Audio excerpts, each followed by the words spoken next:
CTV National News with Sandy Ronaldo.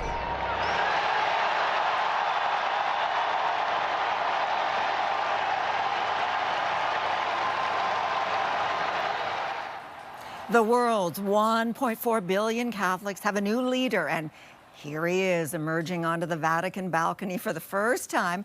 69-year-old Cardinal Robert Prevost, the first American Pope in history, now Pope Leo XIV.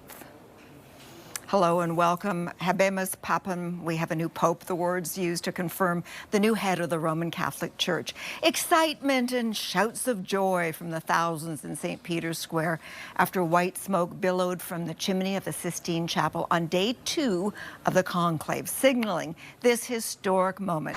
CTV's Genevieve Beauchemin is in St. Peter's Square. And Jen, what a day with such suspense, and in the end, an American pope. Who knew? Oh, absolutely. Who knew? And such excitement already. The Osservatore Romano has already put out a special edition in honor of the Pope, and people here are milling about, really still taking in the celebrations about this day and trying to understand the meaning of it all. The sound of bells sent thousands running from the streets of Rome. What do you think? Yes, yes, yes, yes. As to an already packed St. Peter's Square. Tens of thousands there watched a family of seagulls perch near the chimney as white smoke rose from the Sistine Chapel. Unbelievable, yes. All gathered here from around the world to watch this moment in history. Habemus Papam.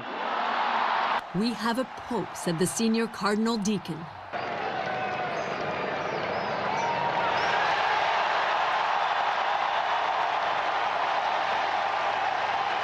Cardinal Robert Francis Prévost, who has taken the name Leo XIV, emerged on the central loggia of St. Peter's Basilica. Sancti Apostoli Petrus et Paulus. Peace be with all of you were his first words as he called for the world to build bridges, and he also recited an Ave Maria. Forum Apostolorum Petri et Pauli et omnium sanctorum. The faithful and the world now analyzing his speech and past to determine in what direction he will lead the church.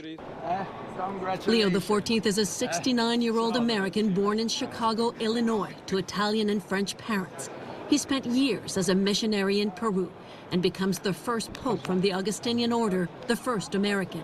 Cardinals saw in Leo XIV, this man, newly elected pope, someone who's going to continue the legacy of Pope Francis and at the same time give it a new face. Et Spiritus Sancti descendat super vos et His name was not among those seen as frontrunners entering the conclave. Is it actually an American pope? It's actually an American pope. Where's he from? He's from Illinois. I think that's awesome. It's a great way. I mean, there's a lot going on in our country right now, but I think it's really cool. Quella mattina del giorno di Pasqua. An American pope from a military and economic superpower was thought unthinkable to many analysts. So? Viva Papa! And his election on the 4th round of voting after black smoke had emerged twice from the chimney came faster than expected. And so this will be a bit of a collector's item, Sandy, for the many who had gathered here today. There will be more celebrations in the square in days to come, including a mass in honor of the Pope and many moments of reflection. For sure. Oh, Jen, thanks so much for this. Now, as Jen said, you can certainly feel the electricity and the jubilant atmosphere in the crowd this afternoon and all day long, and certainly standing above the square, watching events unfold was CTV's Adrian Gabriel. And Adrian, you have some additional perspective on the choice made today. Yeah, that's indeed true, Sandy. What a joyous day. We saw people dancing in St. Peter's Square. We saw tears of joy. We stood here while the church bell at St. Peter's Basilica rang out across Vatican City for this moment in history. I'm joined by Jerry O'Connell, Vatican historian, Vatican correspondent. One of the few people, interestingly enough, that our new Pope has actually followed on social media. You've met him personally.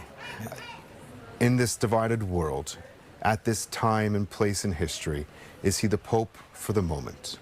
He's a man at peace in himself, and I think he'll be able to transmit peace to the world.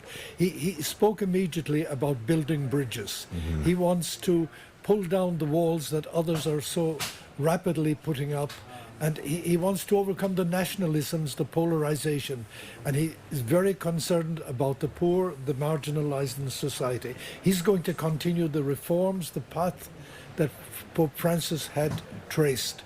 He's a real continuation of the path of Pope Francis, but bringing something also new, because he's a man of the North, born in Chicago, but spent a third of his life in Peru.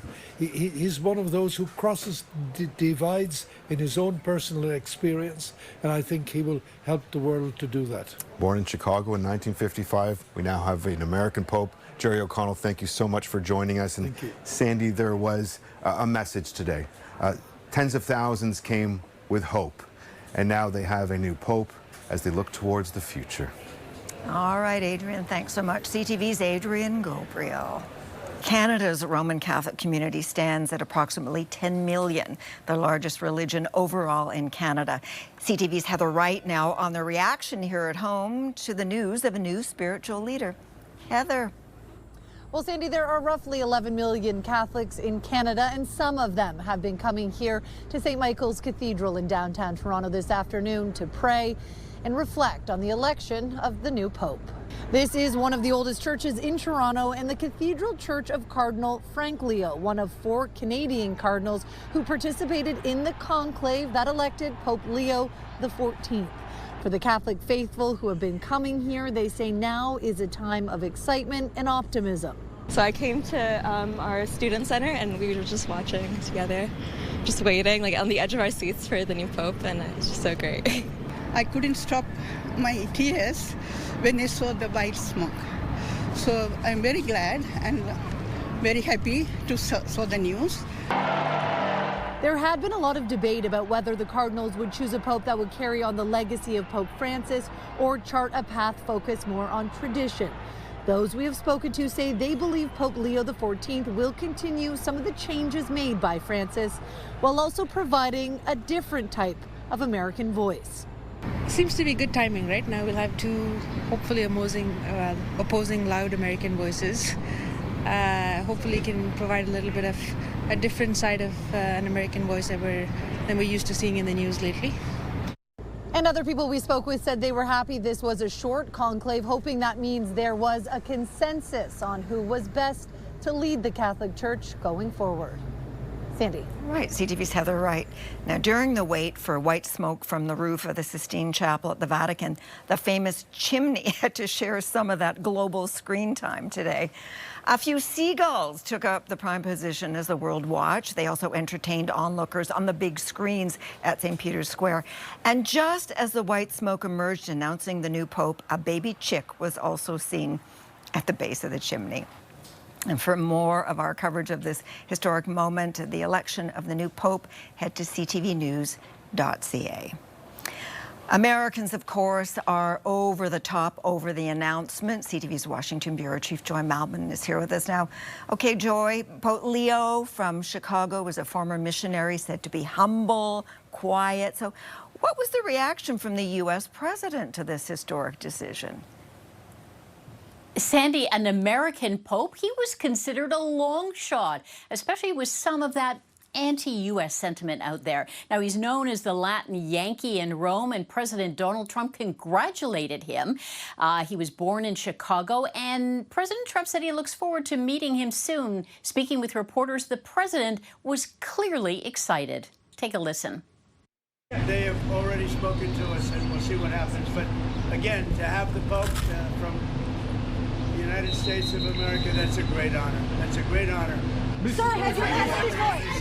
Sir, has your watching, and they said he's from America. I said, that's great. Joy, before this announcement, there was another announcement from Donald Trump, and I want to talk about that now for a bit. A trade deal with the UK in the works, the first nation to make a deal since reciprocal tariffs were imposed. Is this a win for Donald Trump? In a sense, yes. After launching his trade war, the president's been under pressure to show some kind of progress. And this is a framework for a deal. They haven't completely signed off on everything. Now, it offers tariff relief on UK cars, dropped to 10%, and duties on steel and aluminum, 0. Now, in exchange, Britain has agreed to open their markets to American beef and agricultural products, something that hasn't happened before. Britain's Prime Minister, who charmed Trump with a personal invite from King Charles, was on the speakerphone, calling their agreement on the anniversary of World War II historic. To be able to announce this great deal on the same day, 80 years forward, almost at the same hour, and as we were 80 years ago, with the UK and the US standing side by side, I think is incredibly important and makes this truly historic. One deal almost done, another 89 to go for this president. Sandy? All right, Joy, thanks. All right, let's bring in CTV's chief political correspondent, Vashi Kapellas. Vashi, as we heard from Joy, the US-UK deal promises to remove tariffs on steel and aluminum and reduce export tariffs to 10%. Has there been any response, any reaction from Canadian officials to this? Yeah, certainly I've been talking to as many people as I can who are leading the Canada-US file in the federal government right now. I think they take it as a somewhat positive sign that a couple of months after Keir Starmer, the UK Prime Minister, sat down with the President, they were able to come to this agreement. I will caution, and as Joy mentioned as well, there's not a whole lot of details. We do know steel and aluminum tariffs, as you pointed out, Sandy, have been reduced to 0, but a lot of others still exist, and there's not even clarity on all of them. So it's a deal kind of, but the devil rather could be in the details, and I think that's proving to be cautionary for Canadian officials as well. All right, Vashi, as always, thank you so much. We will remember them. We will never forget. A dwindling group of veterans now in their late 90s and older taking part in events marking the 80th anniversary of the end of the Second World War in Europe. VE Day, victory in Europe, victory over the Nazis. CTV's Abigail Beeman takes us through the day and the emotional moments for so many Canadians who served. Abigail. Sandy, Canada played a significant role during the Second World War. 1.1 million Canadians served. 45,000 of them were killed. That sacrifice was marked across our country today, while the Allied victory in Europe was marked on 2 continents. I wanted to know the importance of this day for you. Every day is important for me. I'm living. I'm 102 right now. Warrant Officer Roland Lalonde remembers his role in the liberation of the Netherlands from Nazi occupation 80 years ago. It always brings a memory of the service. It always comes back at some time or another. But I had a good life. While more than 1 million Canadians served in the Second World War, only a few thousand are still alive to tell their stories. I am not a hero. I'm a simple sailor. And I was 18 years old when I went to sea. A time 80 years ago when Canada was a consequential nation, where we contributed mightily to the Allied victory, standing with Britain and the United States against the Nazi threat. We honor brave Canadians and Allied troops who answered the call to fight. This Ottawa ceremony paid tribute to Victory Day in Europe and the Dutch liberation. You are free because of them. Where Canada's pivotal role has not been forgotten. My father was 4 years old when he was liberated, and he told me he was waving a little flag and he was so excited, and they got chocolate. They still think Canadian chocolate is the best in the world because of that first imprint. While in London, the royal family marked VE Day. Hostilities will end officially at 1 minute after midnight tonight, Tuesday, the 8th of May. Along with Winston Churchill's great-great-grandson. Let us pray for peace in Europe and across the world, in our time and for generations to come. Marking VE Day in this moment of heightened geopolitical tensions lends an extra feel of significance, with many reflecting on the importance of peace, both then and now. Sandy? CTV's Abigail Beeman. Russia and China are putting on a show of strengthened ties ahead of VE Day celebrations in Moscow.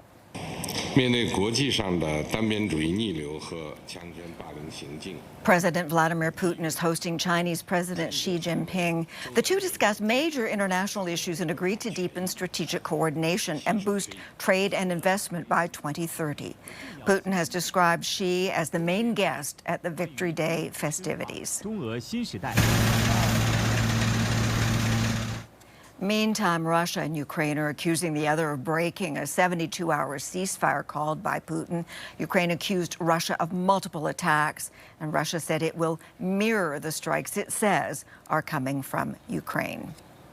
And hostilities ramped up between nuclear-armed neighbors India and Pakistan today. India says it intercepted Pakistani attempts to hit military targets, while Islamabad claims to have shot down drones and killed dozens of Indian soldiers along the border that divides the disputed Kashmir region. World leaders are urging both countries to show restraint. Coming up, New Brunswick's lingering medical mystery. What's making people sick and how do we get at that? Calls for more answers despite a new study.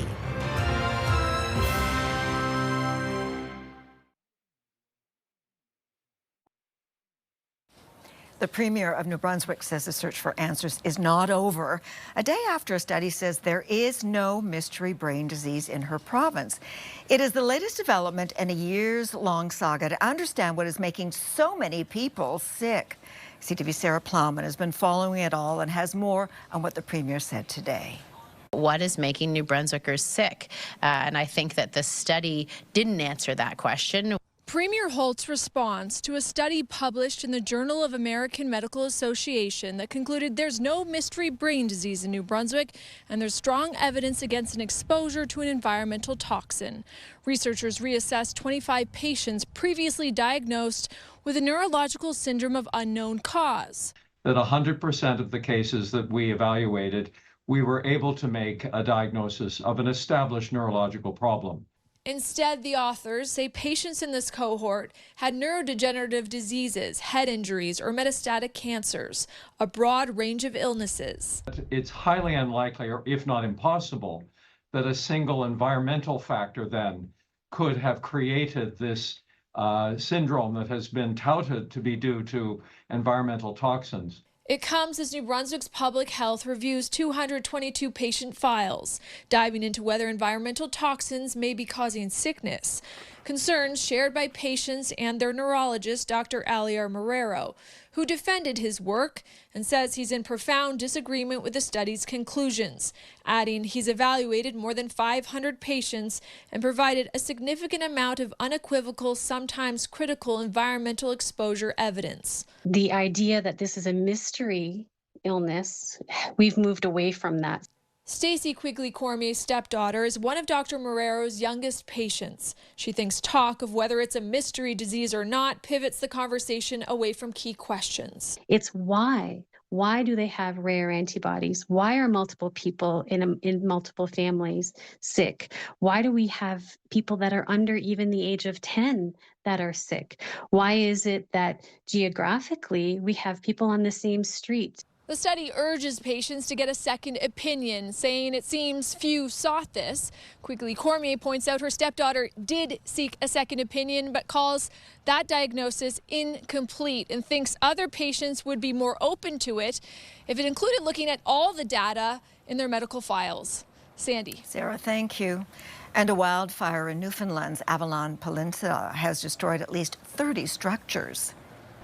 Complete black. Everything is burnt out. Apparently my house is the only house standing on my street. All the rest are gone. The flames burned down 15 homes and some structures as firefighters and water bombers tried to bring the situation under control. Evacuation orders were issued and a state of emergency was declared last night.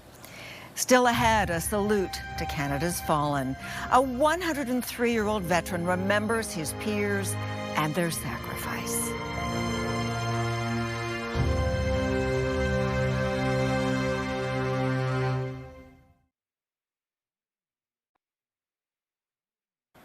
Not many of those who served and fought for our freedom in the Second World War are still alive. On this 80th anniversary of the end of that war in Europe, the E-Day, CTV's Alex Carpa found a former soldier and shares his remarkable story of resilience and love. In Holland, this was we put a new set of tracks. Veteran Len Van Roon looks back on his time during the Second World War. He was only 20 years old when he was sent to Europe. Just darn lucky to be here. I'm one of the fortunate ones. Van Roon, who is now 103 years old, was among the tens of thousands of soldiers who stormed the beaches of Normandy on D-Day. He landed with his unit, the 19th Field Artillery Regiment, on Juno Beach in the first wave on D-Day and fought with them through France, Belgium, and Holland. This is a record of the letters I sent. During his time overseas, he wrote over 1,100 letters to his wife, Verna, and kept every single one. The Army was very good about transporting that stuff. You put it in the command post, and it got back to Canada. That was an important thing, and they did a good job. Van Roon attended a Victory in Europe Day celebration at the Manitoba Legislature. He says he was one of the fortunate ones. He survived and was able to go home to his family, but many weren't as lucky, including many of his friends. As he celebrates the 80th anniversary, he is sharing one simple message. They have to appreciate all the wonderful facilities we have now and opportunities that we have now. So, don't blow it. More than 1 million Canadians served during the Second World War, both here at home and around the world. Over 45,000 were killed and around 55,000 were wounded. Van Roon says there isn't a day that goes by where he doesn't remember his friends who sacrificed their lives for freedom and hopes these atrocities will never happen again. Sandy? CTV's Alex Carpa. And CTV National News will be right back.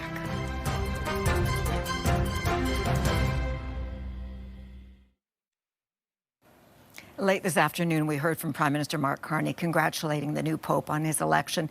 In a tweet, Mr. Carney said, "I offer my prayers and best wishes to His Holiness Pope Leo XIV on his election, an historic day for Catholics and all who look to the Vatican for guidance.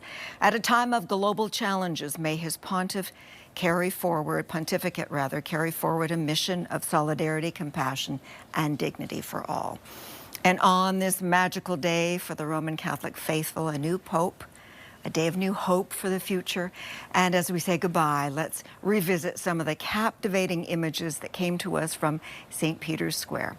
I'm Sandy Ronaldo. Be well.